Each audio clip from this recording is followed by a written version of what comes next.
Make him chase you. The moment you start working to keep a man is exactly the moment you're going to start to lose him, because attraction is not built through effort. No, it's not. It is built through energy. And when you are doing all the chasing, the planning, the checking in, you're not creating an attraction. You're replacing it. You don't want to do that. Hello, my single lovelies. It's Denise with Dating Food Talks. And today we're going to jump into this topic of women chasing men and not understanding why the guy is not interested. So I'm going to point out what to do and what not to do. And of course, I'm going to talk about what is tasty and not tasty. So if you like what I have to say, please give me a like. And if you think one of your friends needs to hear this, share it on over. And don't forget to follow me and subscribe on YouTube. Okay, let's jump into this. All right, because this is something that is very important. And I just want to get my notes straight in my head. All right, so this is what the real problem here is a lot of women are just getting this wrong. Okay, women are thinking, let me show him that I care, and then he's going to step up. Let me plan the date. Let me send the follow-up text. I'll check in with him first, and I'll keep the conversation going.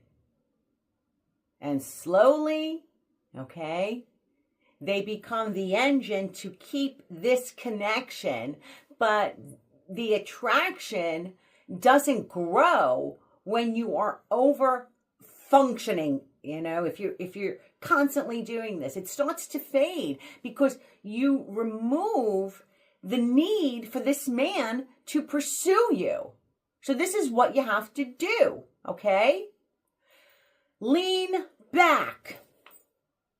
Be quiet a little bit. Let this man come to you. It is not about playing games. It is about you having a life that is already full.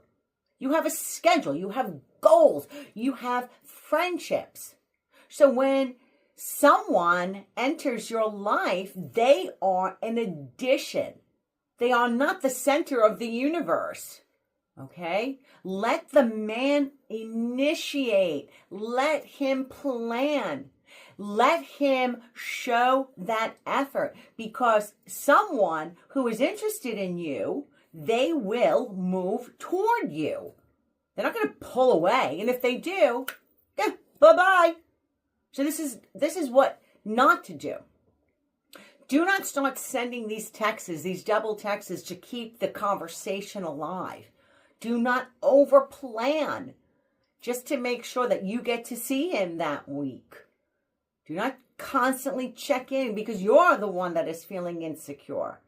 And if you make yourself too available every freaking second that the person calls you last minute, because your over giving effort is letting him know that he doesn't really have to give as much. So point one is what I like to call a biological hunt. The man dynamically likes to hunt. Let him.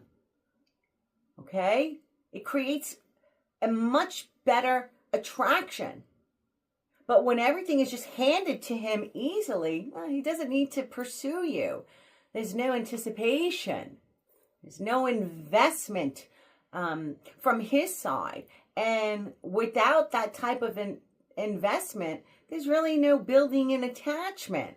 So when you're doing all the work, you're not building an attraction. You're actually removing it, the very thing that you're trying to create. Okay? Lean back.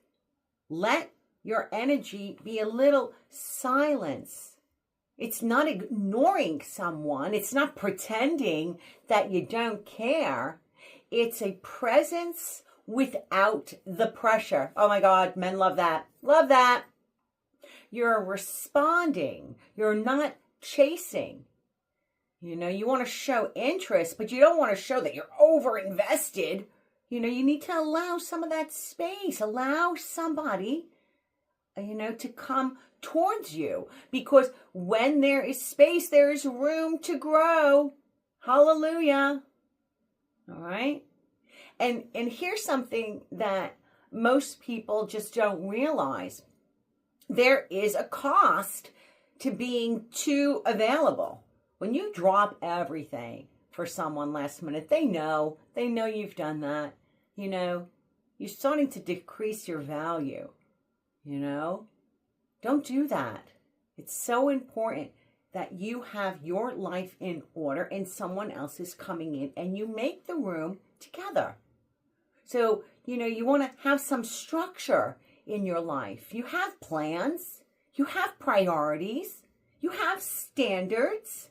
So if someone wants access to you, wants to spend time with you, they need to meet you in that structure, not disturb it. Okay, so let's talk about what's tasty and not tasty here. Tasty is letting someone pursue you, all right? Having a full independent life, being responsive without overextending. Also, set some boundaries around your time. What's not tasty is that double text. If you don't know what I'm talking about, people keep the conversation going. Send a text. Let the gentleman respond. Don't overplan. Don't maintain the interest by doing that. It's not attractive, you know, and you're not confusing effort with playing games here. You don't keep someone by working harder. You keep someone, okay, by showing up and knowing your worth, but let him pursue. You don't need to chase, because what will happen is that right person will step forward. They will make the effort and they will meet you where you are. So I would love to hear in the comments, you know, how you feel about this conversation. Are you overworking your relationship to get this man's attention? I'm Denise. Dating Food Talks always tells you the truth. Until next time.